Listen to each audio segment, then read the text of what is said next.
So real quick, real quick. How many of y'all ever had like your own just personal timeline for your life? Like you have an age for which you need to accomplish every single thing. Like, I need this by 25, I need this by 27, I need this by 28, I need this by 30. Like, I was that woman. Like, for me, everything that I wanted for my life had to be completed by age 30. I needed to be married before I was 30. I needed to have 2 more kids because I want 3 kids altogether by the time that I was 30. It was like, to me, 30 solidified that I did everything in what I considered to be the appropriate time frame. Like, oh my gosh, I did this within this amount of years. And it was kind of like rewarding for me to accomplish those things that I set out to accomplish, my own personal goals.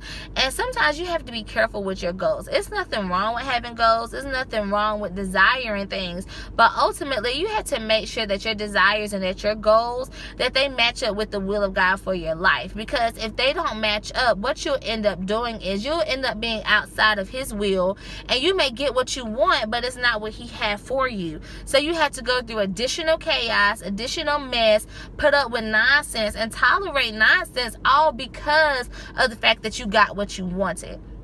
And it wasn't until last year, probably last summer sometime, when I realized that, okay, God, I need to remove this timeline from my life, and this whole, it got to be done by this age from my life, in order to realize that, for one, I'm going to trust you, God, and you're going to bring it to me at the perfect time. Lord, I know that you made me a promise for this, and that. And those promises don't have ages on it. Those promises don't say, oh, Kiara, you're going to have this by 30. No, it's a promise, and he's going to fulfill it, and it may not happen at the time in which it happened.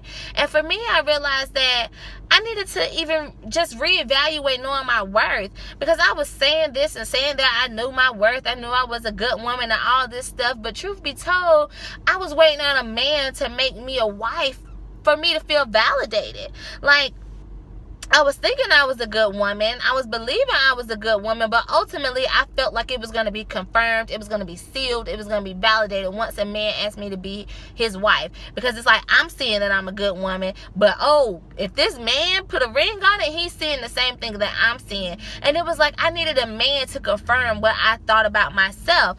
And that's a lie.